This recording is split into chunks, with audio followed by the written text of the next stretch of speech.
네, 9월 17일 금요일 아침입니다. 지난밤에 평안하셨습니까?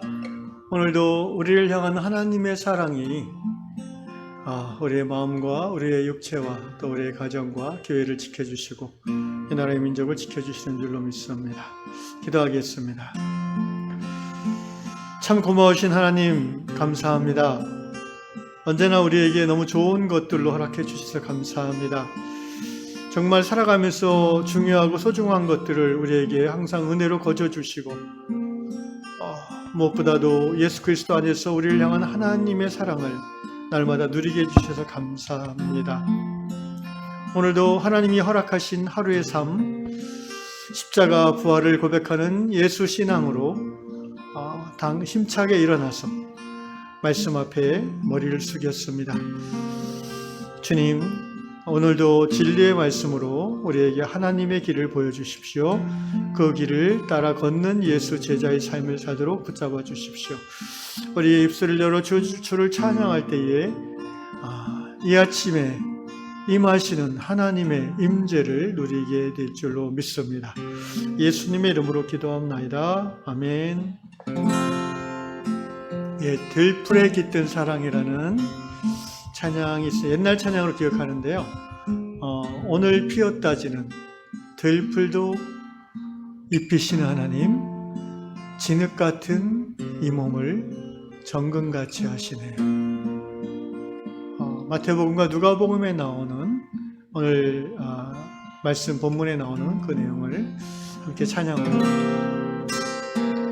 고백하겠습니다. 오늘 피었다지는 오늘 피었다지니 들풀도 입히는 하나님, 진흙 같은 이 몸을 정금같이 하시네. 푸른 하늘을 나는 새들도 먹이는 하나님, 하물며 우리려 영영 필요 없네. 우리 마음속 깊은 그곳에 영원을 내리신 주, 죽음이 이기신 영원한 생명을 약속하시었네. 오늘 피었다지니 들풀도 입히는 하나님, 진흙 같은 이 몸을 정금같이 하시네. 푸른 하늘을 나는 새들도 먹이는 하나님, 하물며 우리려 영영 필요 우리 마음속 깊은 그곳에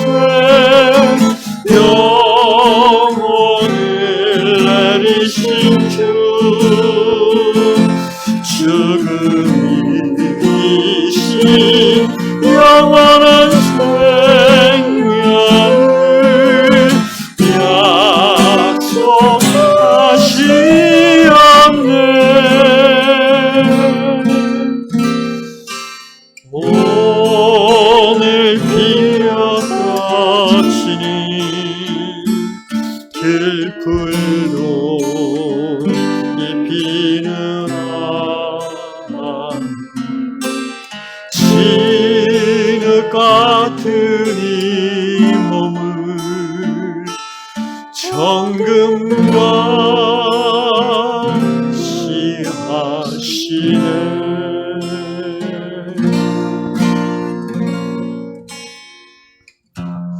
예, 그렇습니다. 주님, 우리를 먹이시고 입히시고 보호하시고 지키시고 인도하시며 함께 하시는 믿음을 날마다 부어주시는 그 하나님의 은혜, 은총을 인하여 감사를 드립니다. 진흙같이 연약한 저희에게 쉽게 이그러들고 또 부서질 때가 있지만 그럼에도 불구하고 우리를 마침내 정금과 같은 믿음의 사람으로 이끌어 가시는 하나님이심을 고백하며 감사를 드립니다. 오늘도 주님을 향한 정금과 같이 단련되어지는 하루 되도록 인도하여 주시옵소서. 예수님의 이름으로 기도합니다. 아멘. 네, 오늘 아침에 주신 하나님의 말씀 누가복음 12장 29절로 31절입니다. 누가복음 12장 28절부터 읽겠습니다. 오늘 있다가 내일 아궁이에 던져지는 들풀도 하나님이 이렇게 입히시거든 하물며 너희일까 보냐. 믿음이 작은 자들아, 너희는 무엇을 먹을까 무엇을 마실까 하여 구하지 말며 근심하지도 말라. 이 모든 것은 세상 백성들이 구하는 것이라. 너희 아버지께서는 이런 것이 너희에게 있어야 할 것을 아시느니라. 다만 너희는 그의 나라를 구하라. 그리하면 이런 것들을 너희에게 더하시리라. 아멘.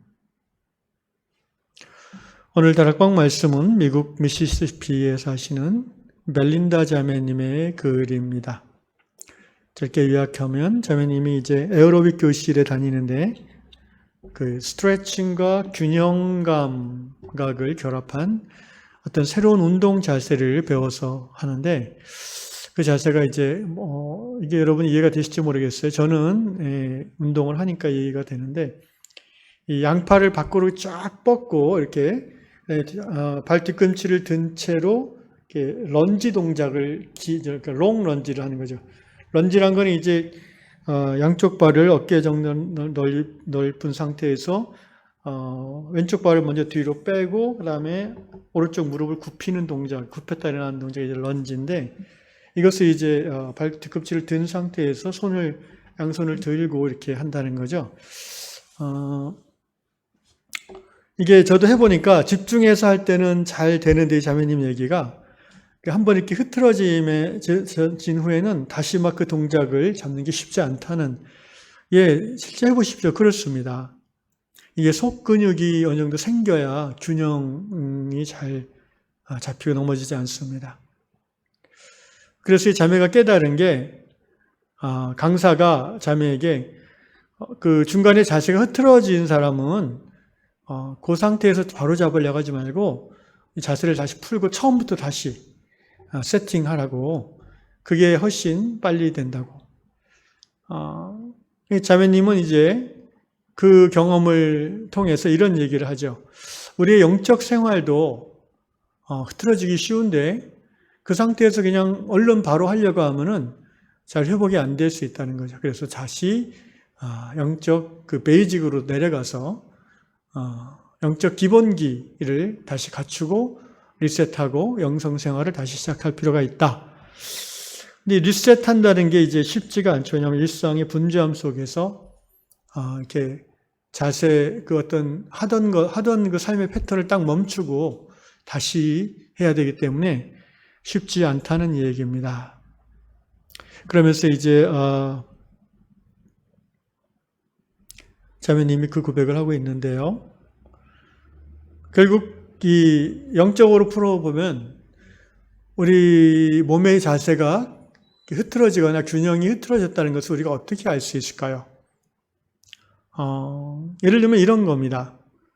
우울감이나 짜증 이런 것들이 이상하게 쉽게 자꾸 들어오고 또 느껴질 때에 뭔가 이렇게 사소한 일인데도 그 사람에 대한 미움이나 이렇게 원망하는 마음이 금방 없어지지 않고 계속 살아날 때, 이것은 우리가 영적으로 지금 흐트러져 있다는 겁니다.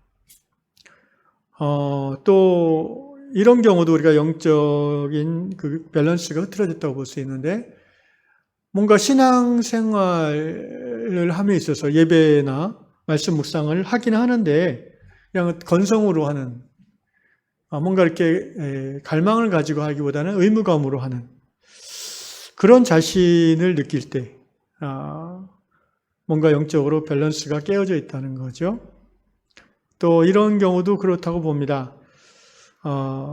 늘 그럴 수는 없지만 일상 속에서 작은 어떤 하드렛 일을 하든지 또 자기 맡은 일을 하든지 간에 그 하나님이 함께 하신다는 그 감각, 기쁨이 순간순간 있어야 되는데 그거 없이 그냥 무덤덤한 생활이 이어질 때, 그러면서 아까 얘기한 그 우울감이나 짜증 또는 두려움이나 근심, 염려가 자꾸 엄습할 때 내 영의 균형이 흐트러져 있다라고 판단해야 됩니다. 심지어 우리가 이제 집에서 요새 온라인 쇼핑을 많이 하는데 꼭 필요하지 않은 물건인데도 쉽게 사고 또 쉽게 남아서 버리든가, 우리 그 냉장고로 보면은 참 버릴 게 많을 것 같아요. 안 그런 분들도 있겠지만, 이렇게 어떤 그 크리스찬 라이프는 가능하면 심플, 단순하고 소박한 삶을 우리가 추구하는 영성의 사람들이어야 되는데, 뭔가 이 세속의 흐름에 자기도 모르게 흘려 들어가서 그냥 충동적으로 구매한다든지, 꼭 필요하지 않은 것인데 쌓아둔다든지, 이렇게 세일하니까 왕창 사둔다든지, 그리고 나서 나중에 보면은 이제 버리고 오래 지나서 이런 모습들은 우리가 영적 균형이 깨어져 있다, 흐트러져 있다라고 판단할 수 있는 모습들이라고 생각합니다. 오늘 누가복음 12장 말씀, 예수께서 우리에게 주시는 말씀인데요. 29절 보면 너희는 무엇을 먹을까 무엇을 마실까 하여 구하지 말며 근심하지도 말라. 사실은 우리가 영적 균형이 깨어지는 것을, 흐트러져 있다는 것을 느끼는 것은 말씀드린 것처럼 염려와 걱정이 엄습할 때입니다. 예수께서는 무엇을 먹을까 무엇을 마실까, 이게 굉장히 사실은 꼭 필요하고 중요한 것인데 그것에 대해서 필요 없다는 의미가 아니라 그것을 하나님께 구하지 말라는 것입니다. 그리고 그것 때문에 근심하는 것은 더더욱 하지 말라는 것입니다. 왜 그러냐 하면은 그 상태가 이미 영적으로 흐트러져 있다는 거예요. 그리고 세상 사람과 구별됨이 없어지는 단계라는 거예요. 30절에 이 모든 것은 세상 백성들이 구하는 것이라.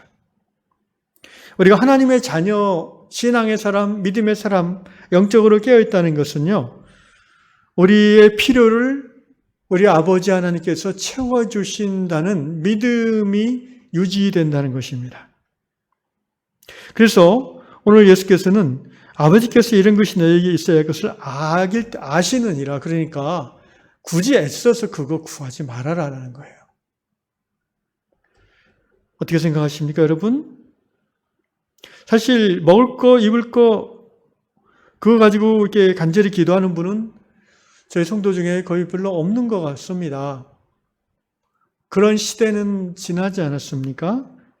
사실 인류 역사상 대부분이 그런 시대였지만 평범한 백성들에게는 그런데 좀 더 이 먹을 것, 입을 것이라는 범주를 우리가 찬찬히 생각해 보면 오늘날 우리가 살아감에 있어서 필요한 모든 경제적인 것, 또 살아감에 있어서 필요한 물질적인 것, 이런 걸로 확장할 수 있지 않겠습니까? 예를 들면 전세금이 이제 올라와서 전세를 옮겨야 되는데 굉장히 실제적인 필요죠. 물론 우리가 건강한 사회인으로서 그런 것들에 대한 준비를 평상시 하고 절약하면서 살겠지만 말입니다. 그런데 갑자기 너무 확 올라버리니까 굉장히 힘들 때가 있지요. 이 부분에 대해서 우리가 하나님 앞에 어떻게 처신해야 될 것인가? 오늘 예수께서는 그런 거 구하지 말라라고 하십니다. 그렇게 말씀하시는 근거는 너희 하늘 아버지, 너희 필요를 공급하시고 너희를 사랑하시는 그분이 그것도 이미 알고 있다라는 것이죠. 네. 그래서 우리는 그 부분에 대해서 특별히 하나님 앞에 간구하지 않아도 될 것 같습니다. 그리고 하나님이 어떻게 일하시는지 우리가 믿음의 눈으로 바라보며 또 오늘 우리가 해야 할 수 있는 부분을 하면 되는 것이죠.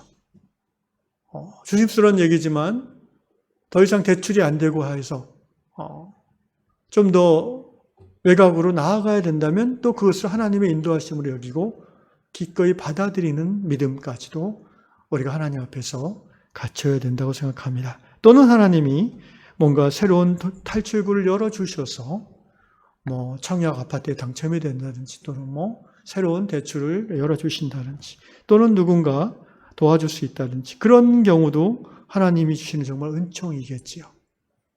근데 여러분 정말 중요한 것은 우리가 염려하지 않는 것입니다. 그것 때문에 근심하거나 우울해지지 않는 것입니다. 그것이 바로 세상 사람과 하나님 자녀된 우리와의 차별화되는 지점이라고 오늘 성경은 말하는 것입니다. 그리고 그러한 염려와 걱정이 계속해서 마음을 무겁게 짓누를 때에 깨달아야 되는 것이죠. 내가 지금 영적으로 흐트러져 있구나. 내가 지금 믿음이 본질에서 비껴가려고 하는구나. 다시 하늘 아버지를 바라봐야 되겠구나. 이 아침에 그러한 성령의 깨닫게 하심이 저 여러분에게 임하시기를 주 이름으로 축원합니다. 31절 다만 너희는 그의 나라를 구하라. 마태복음 6장 33절에서는 동일한 말씀인데 너희는 먼저 그의 나라와 그의 의를 구하라라고 하셨는데 누가복음에서는 너희는 그의 나라를 구하라라고 한 가지만 말씀하십니다. 같은 의미라고 받아들입니다. 그렇습니다. 오늘 우리가 영적 균형이 흐트러지고 일상의 염려와 근심으로 마음이 무거워진다면 우리는 우리의 영적인 근본을 다시 돌아봐야 됩니다. 나의 영성의 베이직으로 다시 돌아가야 됩니다. 이런 베이직이 뭐겠습니까? 우리 신앙 영성의 기초가 뭐겠습니까? 신앙 정체성이고 인생의 목적이고 삶의 이유인 것이죠. 예수를 믿고 거듭나서 하나님 나라 백성이 되어 하나님의 영광을 위해 산다는 것은 바로 세상 사람들과 그 베이직에서 구별되어지는 차별화되는 시작점이 있어야 되는 것입니다. 그것이 바로 아이덴티티, 크리스찬 아이덴티티고요. 내가 누구냐라고 했을 때 나는 무슨 직업을 가진 사람, 나는 회계사다, 나는 선생님이다.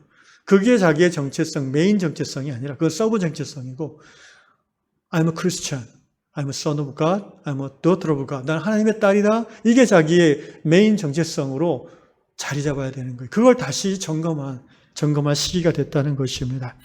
또한 나는 무엇을 위해 사는가? 내 인생의 목적을 다시 체크해 봐야 됩니다.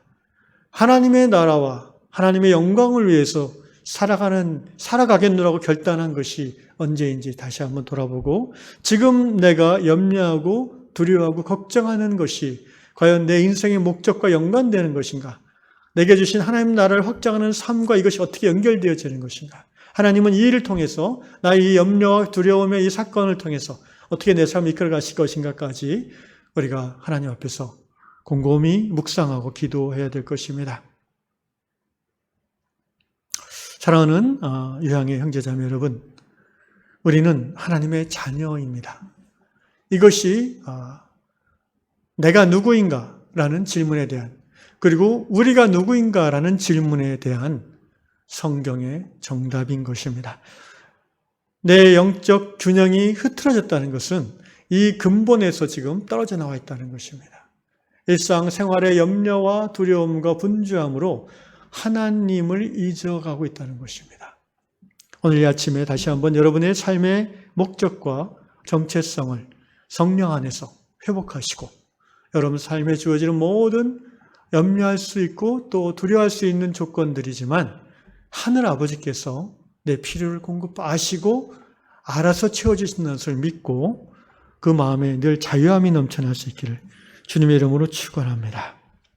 기도하겠습니다. 그렇습니다. 주님, 제 삶을 돌아볼진데 지난 30년 가까운 인생 속에서, 신앙의 삶 속에서 하나님께서 먼저 그의 나라와 그 일을 구하라는 그 말씀을 주신 이후로 하나님을 통해서 모든 필요를 체험받으려고 그 방향으로 나아갔던 삶인 것을 이 아침에 깨닫고 고백하며 주님 앞에 감사를 드립니다. 때로는 하나님이 나의 공급자 되심을 망각하고 사람의 손을 바라보고 또 가진 자의 손을 바라본 적도 있었던 것을 고백합니다. 좀 더 좋은 보수와 조건을 바라볼 정도인 것을 고백합니다. 그러나 하나님께서 그때 또한 저와 함께 하시고 제 마음을 인도해 주셔서 오늘 여기까지 하나님을 공급자 삼아서 인생 살아오게 하신 것 감사드립니다. 주님, 오늘 이 아침에 주시는 말씀처럼 저뿐만 아니라 우리 유양의 모든 성도들이 이제 하나님 자녀됨의 정체성을 다시 한번 새롭게 하고 인생의 목적을 그리고 삶의 이유를 신앙 안에서 다시 한번 정비하면서 흐트러진 영적 균형 감각의 회복되어지는 은혜가 이 아침에 있기를 원합니다. 성령님 역사하여 주시옵소서. 예수님의 이름으로 기도합니다. 아멘.